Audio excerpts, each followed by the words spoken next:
Hey, welcome to Spitball Beer Reviews Christmas Extravaganza 2023. I'm Jammer. And I'm Jamer fan. I actually saw that I like left out the extra M, and I'm just going with it. So I'm Jamer fan. How's it going, everybody? Merry Christmas. Merry Christmas. I got very bad Elf Special Reserve Ale there, Jammer fan. It says here it's a 7.5 ABV. I'm going to go ahead and pour it real quick. I know I probably lag a little bit here. Yeah, it's like it's a good minute, nice minute lag. Man, that's terrible. No, now it's going. It kind of goes in and out. It makes me think. It feels like I took mushrooms, like some Christmas Yuletide mushrooms. I'm hanging with Dancer and Prancer. We're kind of like pupils are really large. Yeah, there you go. That would be freaky, wouldn't it? No, but Be, it's syncing up a little bit. It's like, yeah, it's like be a you're going deer. back and forth in time. Be a deer in the headlights, right? Yeah, pupils the size of coals. They're Yeah. just freaking out. It's a holly jolly, massacre of as far as them getting hit by a truck or something. Oh yeah. Grandma got ran over by a reindeer. Yeah, so you're syncing up now, man. Like the more we talk about violence, the more the internet's like, oh, we should Oh prioritize yeah. Let's this put them conversation. in. Oh, we need that spread. Yeah, like we were just appealing to the commies and the Yeah. fascists. Yeah. We needed a little good old fashioned conservative blood justice. Like fuck you, Rudolph. Your time's over. You haven't been pulling your weight. Yeah. That light's getting a little dim. Yeah. What is that? A solar power light? Fuck you, Rudolph. You trying to fucking take away American jobs? Take them to the North Pole? Oh my goodness, you won't believe this, but there was actually an oat in my beer. Weird. I've had that happen before. So, Shag Dog would get scared. He's always like, one time he had some chunks in a beer and he had a beer and he was like really scared about it. I I don't know know. if you, He, but I will say that if you're scared, Jammer, which I've never seen you scared, but you'd be okay. I've heard about that. Um, Sometimes something gets stuck in the sparge or whatever. They're always filtering and mashing in and doing stuff. That stuff's supposed to get filtered out, but that's interesting that you had like a little chunk. yeah, I was surprised by it, but it's all right. I'm okay. My beer looks pretty good. Of course, the head's quickly. Oh, there's another one. You Wow. sure it wasn't something? Your glass wasn't dirty or something? I had something similar No, happen to me no, where I had a glass that had some stuff stuck to the bottom, and I was like, "Is this coming from the beer?" no. I had the glass in the freezer and I had it covered, so it was fine. But Yeah. but hey, I'm excited by it. That means it's kind of oaty, I'm sure. I will say that brewery, I've had some issues with them with quality before. Ridgeway Brewing out of I don't know, somewhere in England. England's a small place. It It's just all the says same. product of United Kingdom, but of course it does say Oxfordshire. Uh, Yes, I thought it was it's not in London, I don't think, but it's in England. yeah, it says Oxford, but then it says imported by Concord, Canada. But I'm just Jammer fan. I'm not the real Jammer fan. I don't know anything about beer. I'm like imposter. I'm like the Grinch version of Jammer fan. I'm Jammer fan. Isn't that funny? What the hell? I'm playing with my head. All right, let me go ahead. It's got a nice little like slight reddish color there to it, almost brassy, kind of coppery color. Smells kind of sweet, bready, toasty, Yeah. malty. It's hard to find a date, but if you're getting good notes like that, it's probably this year's batch, I would Yeah, imagine. yeah. It almost smells like sweet molasses type, almost like a maple, but it's not. I know it's not a maple, but It's close to it. Anyway, I know what you're talking about. Yeah, I've had a lot of beers in that style, and I've had that beer. And to me, what you're talking about is that deep, sweet, bready malt. You have the caramel, but you also have it. Almost, it's not quite chocolate like a stout malt, but you get into that deep, charred caramel, yeah, and it's like a bready, that's what it like is the syrupy caramel or the bread. like you're saying that dark bread that Yeah, like it's not even. Have you ever had that like dark sweet bread from where's that from? I think it's Cheesecake Factory. They have this bread that they have that's like the bread's like basically black and it has yeah, the oats on top of it, and they yeah. have a sweet butter that goes with it. Is that pumpernickel that they have? It's something like that. They call it like their sweet brown bread, and Yeah. they actually what's weird is they claim that it's from a Native American recipe that's from like the prairie and the plains when settlers were in that area. So it's a prairie and plains brown bread, but it's similar to a pumpernickel. I feel like it doesn't have the caraway seed and the bitterness though.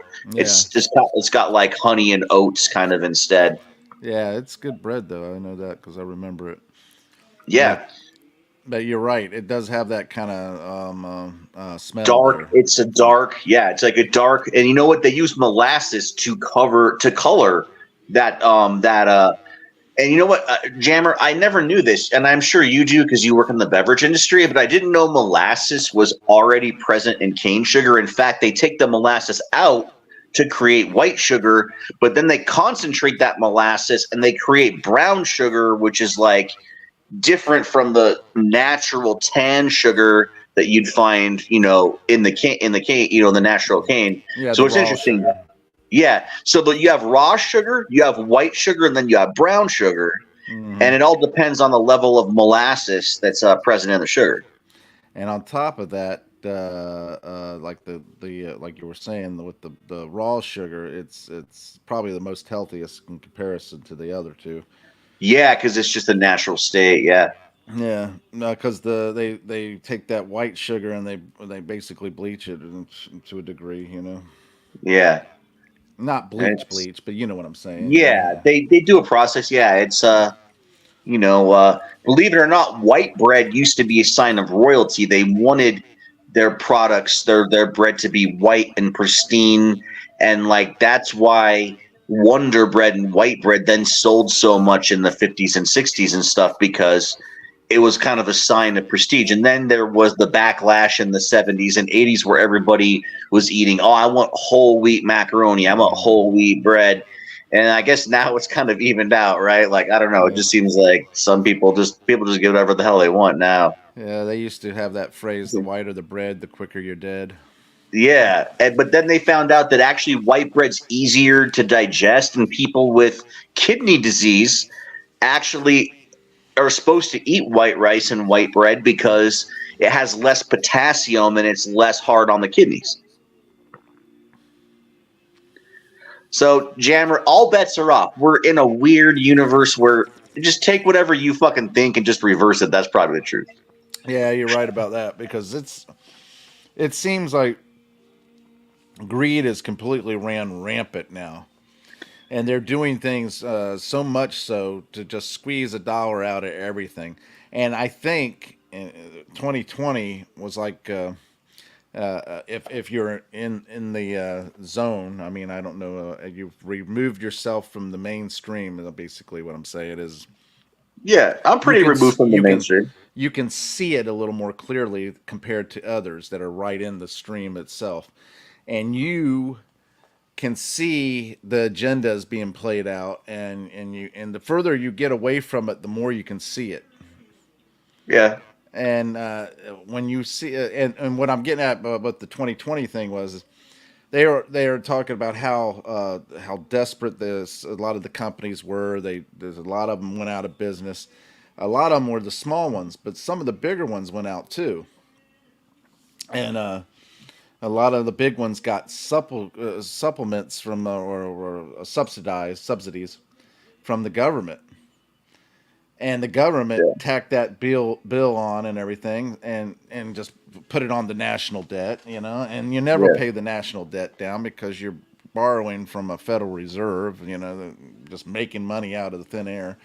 But anyway, what I'm getting at is I don't think these companies are as strong, or the cash flow is there for a lot of these companies.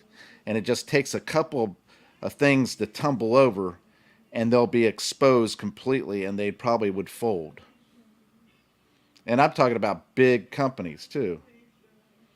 Yeah. They got their money tied up so much into stuff, and they're always stressing lean manufacturing, lean this. They're always trying to. Oh, we can't afford to do that. We get. What do you mean you can't afford to do it? You were the same company in the '50s that used to have a stockpile of shit for parts and stuff like that. You were the same Yeah. company in the '60s, the same company in the '70s that did that into the '80s. And then in the late '80s, early '90s, you started doing this lean manufacturing. Now you don't have any money. Yeah, like if Pepsi went under, people don't realize that means that like Taco Bell, KFC, all these Frito other, Lay. yeah, like so people, you shouldn't count on fast food to live, but there's tons of people that go get fast food for their lunch at a job or whatever else. Like if massive parts of the supply chain just evaporate overnight because companies are insolvent and they can no longer get stuff to the restaurants, it would create definitely some disruption. Well, look what they're doing over there in the Middle East right now with these blockades that's going on, and stuff like that. They're messing with the shipping lines and stuff. So guess what? A lot of stuff is going to start getting. The gas price here was 70 cents cheaper the other day, and then all of a sudden, in 2 days' time, it's gone up 70 cents. Where are you guys at? I'm about back up to about almost $3 a gallon again out here. We're at 315, 317. Okay, yeah, we're at like 2.94. I think last Mm-hmm. time I got gas was a couple days ago. It was the cheapest I had seen it in almost, I don't know, at least a few years. The cheapest I've seen it. It was like 240, I mean,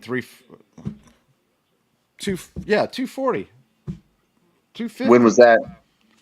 Not that long ago, because right now it's Yeah, 315 and because I 317. because I was going to say a couple weeks ago I saw 234. Yeah. And I was like, oh wow, it's going down a little bit, but it didn't seem like it stayed there very long. Yeah, No, it went down for like 2 or 3 days, and then all of a sudden it shot right back up the next day, and now it's like I yeah, said, it's 70 cents more, 70, 80 cents more than what it was. And and that's going to affect everything down the does line. affect everything. Yeah. And then on top of that, it's going to be harder to get supplies and ingredients and stuff from over there coming here. People don't realize it just takes a few things, and we're running scarce on it, you know. But Yeah, it's we lived. So you're a little bit older than me, Jammer. I was born right after the '70s scares. Like was born in '81. So I I don't really remember because when I could finally start getting memories is probably the mid '80s, right when I was a little kid. So I don't think I remember the like oil shortages and all the like the inflation of like the early '80s. mm-hmm. Only thing I Uh, remember is my dad going down to get gas and having to wait in your license line. plate was like how you had to like line up. I don't remember that much, but I remember the just sitting in the car waiting to get Yeah, gas, and everybody just you know having a ration card basically.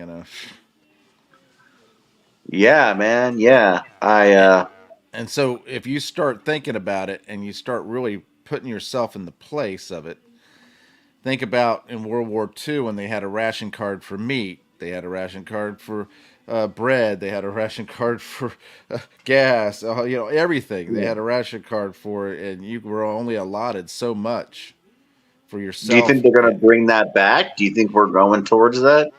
Well, I don't think we're that close, but I think that if we're not careful, it's going to come to a point where there's going to be some scarcities in the market, place like it was in 2020, if not worse. Yeah.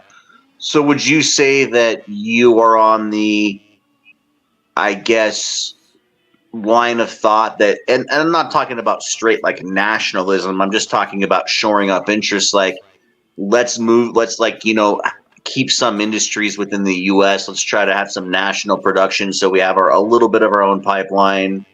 So we're not like relying on these complex chains that other countries could break just to mess with us, right?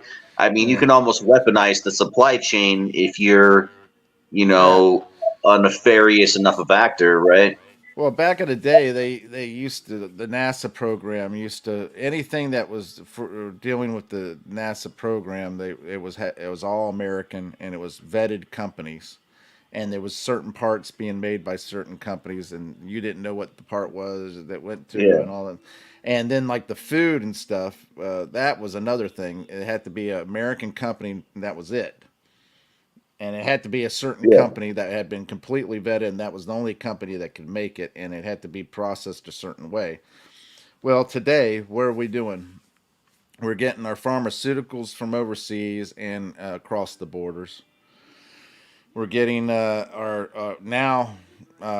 You got pork that is owned by Smithfield is owned by a Chinese company, so Yeah. they can control that. They can control building supplies. They can control manufacturing supplies and stuff. Manufacturing in general. They got the steel industry. They got we don't have hardly any of that anymore. And basically we only have assembly lines basically because we get all the parts shipped in, and most of it is already pieced together to a degree, and all we do is take those parts and put them together to finish.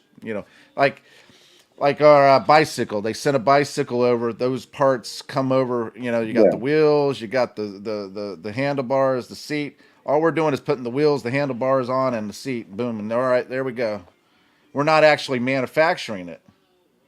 Which is a pretty shitty, short-sighted thing because that could bite us in the ass really quick. But luckily, I think Americans are smart enough, and we could band together and hopefully just be like, screw it. We're just it may take there may be a year where there's no bikes, right? Like there's a year where you can't get bicycles. I don't know. You got to Well, back in retool. World War II, when they decided to go in all in into the war, that they had to ramp up production, and they had to basically go to these companies and say, all right, you were used to make cars, now you're making tanks, now you're making airplanes, now you're Mhm. doing this. And they had the capability to do that because they had the steel mills right there, they had everything Yeah. going.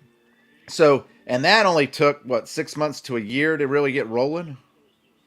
But we could be longer because we don't necessarily have the mills and everything anymore, and Yeah, we'd have to like yeah, exactly. We retool. don't have any of that in comparison to Yeah. what it was back in the day. So you look at today, how fast can we ramp it up and get going on it, and will it be fast enough to keep the whoever from being able to invade, or if we're not already being invaded, under the guise of Sure. immigration, because a I lot of think these people are coming across the border right now. A lot of them are young men of fighting age, basically. Don't look like they're suffering. I absolutely agree, Jammer. I think that there's one thing that's at play that's a wild card is nuclear weapons. I really do think that we're under attack in certain ways, but if those attacks go too far, Yeah, then we're like, fuck you, we're gonna drop a nuclear bomb on you, and that might start off a whole bunch of nuclear bombs. But we have the most nuclear bombs by far, and Russia has shown that their military is like haphazard. They can mhm. barely figure anything out. They have a lot of numbers, but you know, Yeah. Well, look at China.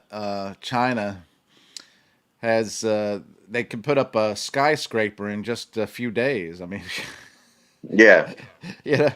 So And the thing about China is funny. They may not necessarily have the capability of designing and creating themselves certain things, but they reverse engineer it like a master. Yeah, You know what I'm saying? They may not yeah. come up with the product. They may not come up with the like a tank. They may not come up with it, but hey, we could take that tank that you have and we took it from you or whatever like that and captured it, reverse engineer it, and start building it. Which is good enough for most things, you know. Oh, there's another one. Wow, I got four of them there. Four little oats. Pretty wild. Yeah. Man, So I wow. mean, You got that. That really is a. I was gonna say, like, I've heard of the term oatmeal stout, but they're really taking it to the next level with your beer yeah. there, Jared. And it's not Well, even an oatmeal stout; it's an imperial red ale. oh, I should say it's probably barley because. Well, no, there's Oh oats in yeah, there, so they do have oats. Yeah, okay, yeah. So it's got to be yeah. oats because it looks like an oat. And you know Yeah, what? Oats, if you think about it, they do stick to the side of things. You know, yeah, anybody who's ever made oatmeal, or if you've ever brewed a beer with oats, even yeah, it's the starch. I don't know, maybe there's some kind of starch that they have. You know what I mean? That's a little bit different than like barley, yeah. because barley's kind of those pearls. You know those barley pearls. I don't know the experience Oh you yeah, have with barley, but I feel like oats are flatter and kind of like more prone to sticking to things. You oh know. yeah, And I can see that, but that sucks, man. I've never actually had that. I've seen, dude, I've worked in a few liquor stores. I've seen a lot of crazy shit, but I've never seen fucking like oats in a beer, dude, like yeah. that. That's weird. But you There's know four what, of them. dude? Like Ridgeway. So the other day I saw their lump of coal. You know that one they have. Yeah, yeah. I almost bought it, but I was like, you know what? Fuck these guys. I don't like this brewery. I feel like I don't know. They cut fucking corners, obviously. I mean, like you're Yeah, seeing. this is every year they come out with their beers. This one right here and all that stuff. I don't think they carry it all year round. I'd be surprised if They they don't. do. Yeah, it's like a seasonal thing. And Although I've had good beers from them too. I think it's hit or miss. It's just like you're rolling the dice if you go with these guys, right? yeah, yeah. I really haven't had much other than their unless it's under the guise of another name. I really haven't had much by them other than the seasonal ones. You know, this says 10, 13, 20, 23. So Now, have you heard of that Witchwood Hobgoblin beer?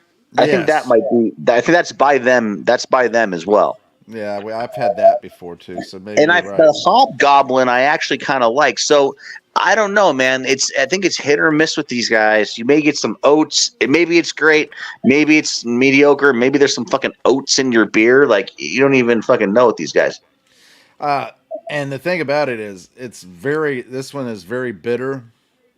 Okay. Um, it does have the breadiness, you know, the maltiness. There is a slight sweetness back there, but then it gets really bitter. And Yeah. I don't particularly care for it. Uh, I think you said it was what, a red ale. Imperial Red Ale. Yeah. Yeah, You wanted me to pull up the information on it because you were like my internet's being crazy. So yeah, I took a look. It was the score was in the low 80s. I want to say it was either 80 or 82. hmm, And a lot of people reported the deep caramel notes that you were initially talking about. yeah. And this is not my particular favorite style of beer, but Yeah. So I like this style. For me, what I appreciate in that style, it may not be true for that beer, but you tell me, Jammer, it needs a little bit of a bitter hop note. It needs a grassy kind of like, sort of like if you had a piece of rye bread and you took some fresh Irish butter that has that grassy note from those grass fed cows. hmm, You need that like grassy note to kind of balance that out. I'm wondering if that was there. You mentioned something about there being bitterness, though. yeah, there is that bitterness there, and there is a slight grassy herbal bitterness. So Grassy and that's a points for them, right? I guess yeah. like yeah. Would you say it would be in the low 80s then, like an 83? Yeah, I would give it a B minus and Yeah. All right. a Yeah. swallow. That sounds kind of at least you're. I don't think you have a bad bottle. I just think it was a little oaty. I think they deserve to get docked for that though, because come on. Yeah, I mean that. Yeah. I guess you could look at it as those are freebies. A little extra protein, not protein, but a little extra, fiber. You know. At the same time, though, I mean, I would expect that out of a home brewer, not a Yeah. fucking company that's. I mean, Ridgeway distributes, I think, to every U.S. state, plus a lot of places in Europe. So, I See, mean, come on, guys. I'm gonna tell you right now, a home brewer, I probably would be so stringent on They themselves that wouldn't even find that. Yeah, yeah, they would filter it, and if when we need to filter that again, let's yeah. put another But, you filter know, on it, and they would keep filtering it, until they got, or they would get that what is that Irish moss and put in it yeah. for clarification and all that stuff, Yeah, the Irish moss. Yeah, that also, I think it helps with the balancing the minerals Yeah. in the beer too. I mean, you're a beverage man. You know that the mineral content of water alters a lot of the taste of whatever you're Oh making with yeah, it. yeah. The one main ingredient it can affect it completely, and that's the water. That's why they Yeah, always all the big breweries, macros, they all say the same thing, like mountain spring water. yeah, yeah, like fresh from the Yeah, Rockies, and yeah, it's just like, yeah, yeah. And yeah, they don't get have, me wrong, that water is really good when you're in yeah, the Rockies or in the Blue Ridge Mountains or something like that. You get that spring water, you get that mountain water. Man, that's really good water. yeah, If you like natural water, most people I know that live in the city, they don't like well water. They don't like spring water. They like that purified flavor. See, I love well water. I love spring water. It's got a more of a I don't know. I guess it's hard to explain. The mineralness hits the palate a little bit different, and I think anybody who like when people want water, they just want plain, clean, and crisp sometimes, and that means probably is missing a lot of the minerals. I think that spring water, mountain water quenches the thirst more. I Yeah, think it because you get into rejuvenates you. electrolytes. Yeah, It rejuvenates yourself, and when you get like Aquafina or Dasani, Smart Water, all these different ones that are bottled up and processed and reverse osmosis and distilled and all that. When you do all that, they're stripping the water of all the minerals and then they're adding it back, and then they're ozonating it and they're UV in it, and all that stuff to kill the germs and everything like that. yeah, But in essence, distilled water. They tell you not to drink distilled water on a regular basis because it steals your minerals from your body. yeah. It sucks them out. Yeah. Yeah.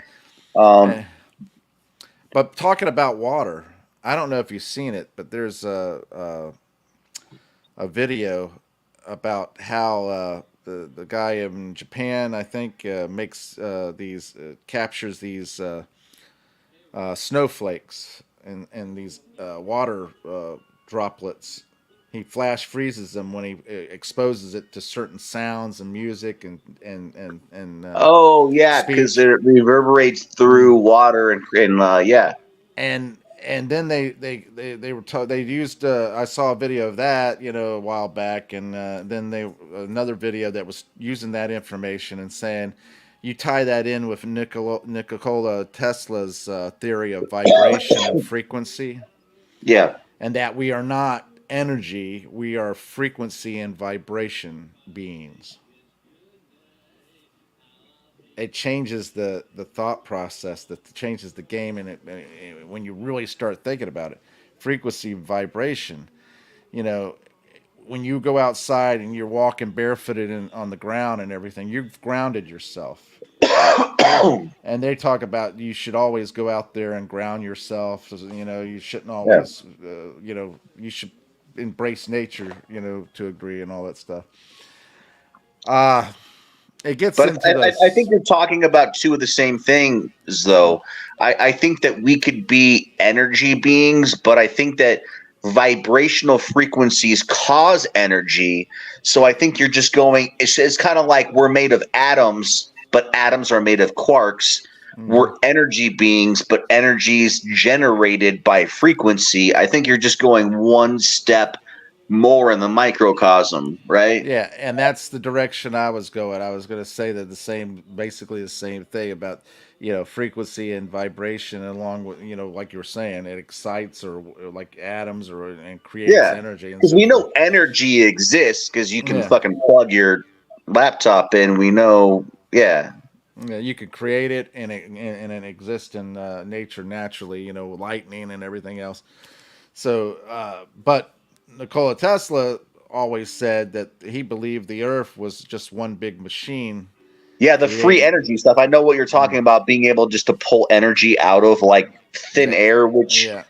yeah, like which I think is not really true. You're not pulling it out of thin air. It just seems like it, right? Because you're just pulling innate energy out. Yeah, Well, yeah, he supposedly built a electric car back then that actually ran on being able to tune into it or pull it. I don't know how you would phrase it. You know, pull it out of the atmosphere, yeah, tune into the atmosphere frequency or whatever like that, and help run the vehicle and everything. But all that stuff, whenever he died, all his yeah. uh, records and research and all that stuff that he was working on and everything that wasn't in his head was in his laboratory, and they raided his Yeah. laboratory and his apartment or hotel room, you know, and Well, took it well, all. Well, Jammer, I've read, and I put quotes around that because it's just conjecture from people. This Yeah. could be considered a conspiracy theory, whatever.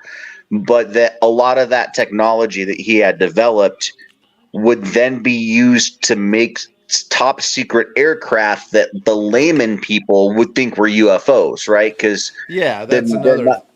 yeah, the Nazis had like weird bell shaped crafts they were building that would levitate. And there's like the US at one point was trying to make saucer type crafts that would Mhm. use anti. I mean, maybe they took his information and of other scientists too, maybe, and they were trying to, but it just never panned out so far. But maybe a lot of the stuff that we see that we're like, what the hell? Like, I think there very well could be. I think that's a more. I think that explanation is less crazy than saying it's aliens. To say that like maybe some of the stuff that you were talking about that was developed, that was discovered, was suppressed because every country's always it's an arms race. We're always trying to Oh yeah. have the best technology, and I think the open technology, like the jets, okay, you always have a jet, an F-16, F-22 Raptor, whatever. Oh yeah. Let's deck those things out and make them as awesome as possible. But nobody ever is admitting that. And remember when we had the weird, crazy Chinese air balloon stuff? But then the U.S. government, they're like, well, they're not quite balloons. Like Oh all of yeah. a sudden, like I think that I think countries are developing all sorts of weird shit. You know? Well, let's be honest. The government is always 20 to 50 years ahead, Yeah, technology wise. That yeah, secret yeah. technology. They And they secret, they yeah, don't let that out. Now, just like with the DNA cloning and stuff like that, it wasn't until yeah. what the 80s when they cloned Dolly. Which is Well, probably the 30s when they did it originally, yeah, like in some weird, crazy fucking yeah. lab in New Mexico or something.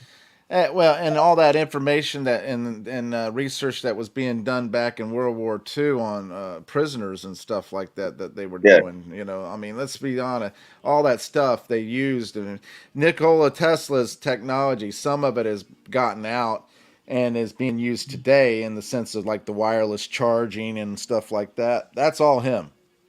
He had Yeah. that back then. He was wirelessly charging things back then. So that just tells you right there. I set this cell phone on this plate here, and it charges.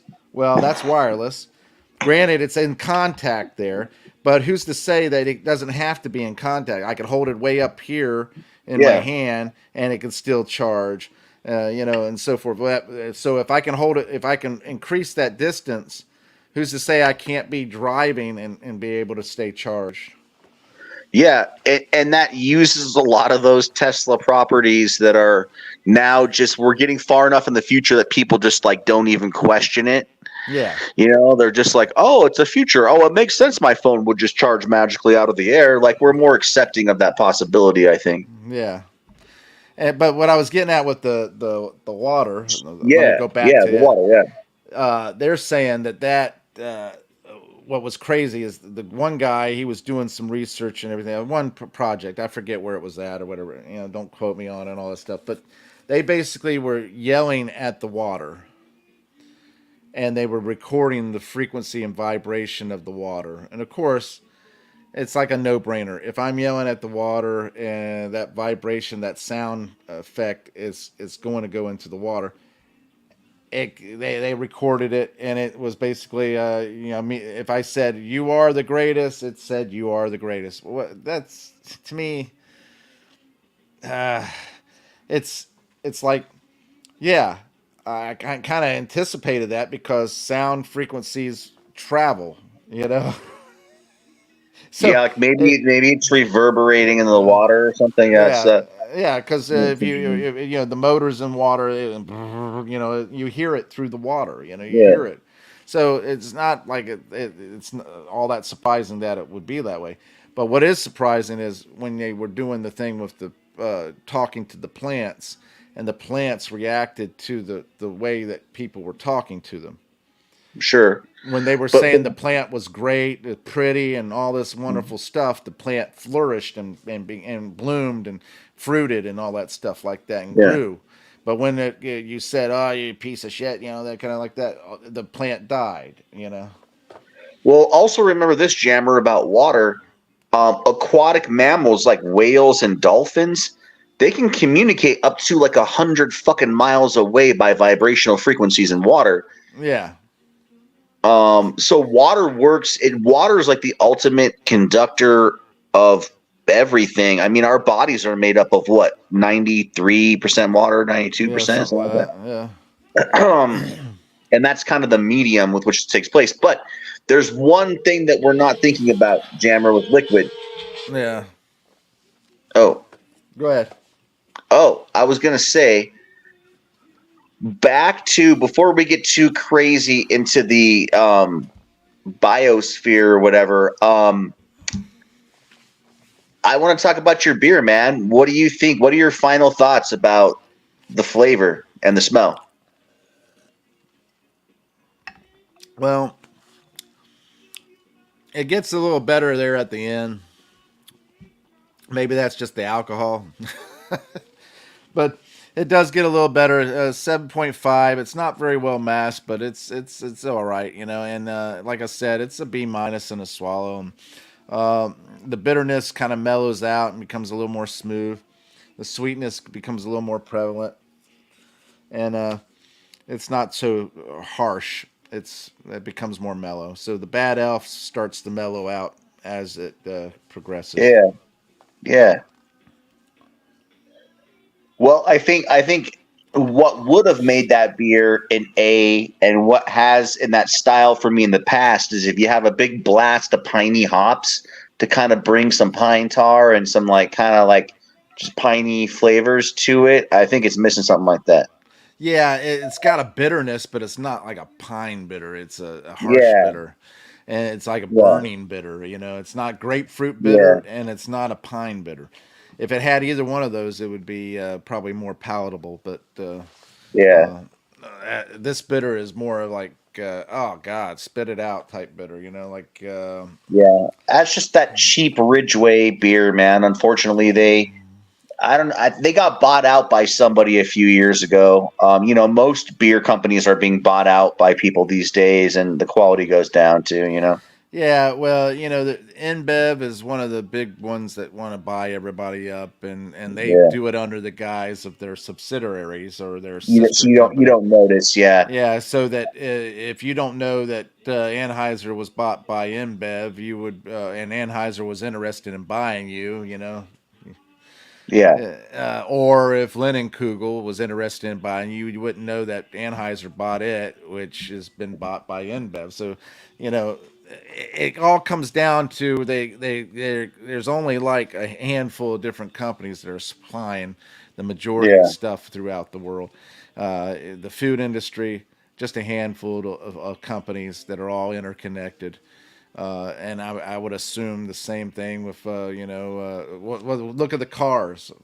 Cars are yeah, Chrysler was bought by Mercedes Benz, right? Daimler yeah, Benz or whatever, Daimler Benz or whatever, yeah, and so forth. And how many different vehicles that or companies they own, yeah. So And it's yeah, just I mean, a lot of my favorite Colorado brands. I mean, New Belgium's owned by Kirin now, which is owned by I think InBev or one of the other ones. Like yeah. it's just it's an endless kind of cycle of. And you know what? All the beer quality goes down when they get bought out because the art kind of disappears and it becomes more just like mass producing something. Yes, Um, they. You're right. I talked about this a while back with a different beer that I had. It was this Irish beer. Forget what it was named now. You might have seen the video where I was saying this was artwork. This was a master of artwork. yeah, A piece of art that was created. It's a beverage, but it was art. And you're right. People who love what they're doing and enjoy what they're doing and love the process and love experimenting and everything, they create something that they really enjoy and they love the fact that other people love it and they just love producing it and selling it and everything. And like you said, a company comes along, a massive company buys it out. Yes, they yeah, loved what they were doing, but that money was just so much. I got to grab it because that would solve all the world's problems and everything, right? So they grab that brass ring, and then all of a yeah, sudden they take over their product, and their product now becomes less, like you said, it becomes more soul sucking and all about the yeah, dollar and where can we cut the corners and hey, can we make this a little cheaper? It's not about the artistry of brewing. It's not about the the life that that person was given that product, given a part of their soul to it, saying I love creating this and love people enjoying it. No, it's all about squeezing it for everything you can get out of it, and the quality goes down, the flavor, the everything just.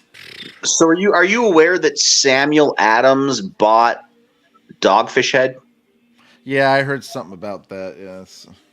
So one thing I wanted to say is that recently there was a controversy, and this almost happened at the same time. Samuel Adams reformulated their Boston Lager right around the same time that New Belgium reformulated Fat Tire.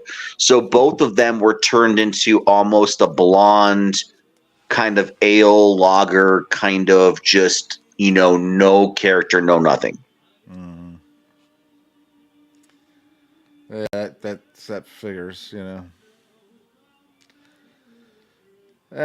I have a love hate relationship with Boston Brewer, Samuel Adams or whatever, Yeah, they're because fu- they're I love the fact that they came about and they always explore and try new things and all that stuff, but I don't care for a lot of their products. I I think don't they even. Their mix packs used to be legendary, Jammer. yeah And this winter, I got the winter pack because they have Fezziwig and they have, blah blah blah. And it's not like it used to be. So back, I think I don't know. I'm thinking 2003, 2004. yeah yeah I remember their Boston Christmas pack had Old Fezziwig, the Holiday Porter, Hmm.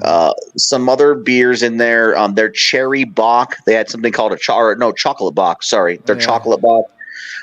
Their Winter Lager. Yeah. And I remember them all just being like really good, rich tasting beers, and the ABV would be high, and it was like Uh-huh. you'd get six different beers in the 12 pack, two of each. And I just remember it being like, man, like, Well, one thing you got with the mix pack, even if you didn't want it, was the regular Boston Lager. So yeah. you got two of those, and you got five different actual beers. So yeah, it's five different actual beers. But you know what, Jammer? I never minded the two Boston lagers because it was always a pretty hoppy beer. I felt Yeah. for a mainstream, and now it's not anymore, man. You drink it, and it's like they're aiming for the Starbucks like Frappuccino crowd now. You know? Mm. Yeah. If you're gonna change something, why change the main flagship? Well, because Fat Tire did it too, man. Like New Yeah, Belgium's like but we need to. you already were people already bought into you. You know, that's the flag. Yeah, but Now you know that's what? just like Budweiser. Budweiser, okay, we're Budweiser and everything, right? Everybody loves us and everything. But now we created this Bud Light. All right, so we created Bud Light. We didn't reformulate and do away with the main thing. We just Yeah, created a new product. That's what they should have done. They should have said, Boston Blonde or yeah, something like that. But yeah. You instead, would think. they reformulated the flagship, and Well, that's well, it's because Jammer, both those breweries rely on mix packs, and in order to put that new product in the mix pack and not have it be a new beer and take up one of those slots, you just say, "Oh, this is our new Boston Lager." This is, and also those beers are cheaper to make. They don't want to make Old Fat Tire anymore because that required better hops hmm and more malts and stuff like that. They were like, "Fuck that. Let's use the Fat Tire name, but make an inferior product that." And I'll be honest, it's smoother. I would say one thing I didn't like about Fat Tire and I didn't like about Boston Lager is that their strengths were their weaknesses. They were both like very like hop forward for like a lager or an amber ale, yeah, because and it was like, it was a full flavored beer that had a full amount of calories. Let's not discount the calories because it's a yeah, very amber. So it was like if you just want to get a buzz, you're out with your buddies getting a slice of pizza. Like they were kind of going for that. Like, if you're at Red Lobster and you're like, oh, it's Budweiser or Fat Tire, you're just going to be like, give me a Fat Tire or whatever. I think yeah, they're going for like more like the mass sales, and they don't really give a fuck about the art. You know? yeah. That's what they're going to now. I'm sure because they're seeing how Yingling has popped up and started Yeah, branching out and everything, and they thought they were the big boy coming up. yeah, And Yingling has been just doing their thing, staying, trying true to what they do, and just keep doing what they're doing, and and I'm not. Don't get me wrong. I was never a big Yingling per se fan, but I was more of a fan of it because it stayed American owned, and on top of it, they were doing the same thing they always did. They were staying tried and true to yeah. themselves and to the product. So Boston, I always thought the guy, he loved beer and all that stuff, but I also thought he loved the money, you know, Yeah. and that Uh, he created it for the money more than anything. I forget his first name, but his last name is Coke, right? Yeah, Koch. Like, Jim Coach, I think. yeah, getting Jim Coke. Yeah, there you go. Yeah, like, but that's cool. Like, I get that this is a cycle that everything goes through and stuff, man. But I I just think, don't like the fact that every time there's a good product, or every time there's a good restaurant, or every time there's a good anything, they turn around and they cheapen it up, and they come in with bean counters, and oh, we can cheapen this, do that, and all these different things, and the next thing you know, boom, it's not the same anymore. It's just yeah, becomes too much. Just my opinion. Yeah, I agree with you, man. I 100% agree. Jammer, I will say, maybe we should start a new video, man. Are you ready to do a new beer? Did you finish that guy? Yeah, let me go ahead and do that. Let's go ahead and do that. Let's start a new video. Uh, Yeah, just because I was thinking, okay, we're at an hour with this one, yeah. and just, you know, All right, let's do that. Thanks for watching, commenting, subscribing, liking, and sharing. Tinkle the bell because every time a bell rings, an angel gets single, its single. wings. Huh? Yeah, Uh, and we'll see you on the next one. I'm Jammer. I'm Jamer fan. Christmas Extravaganza 2023.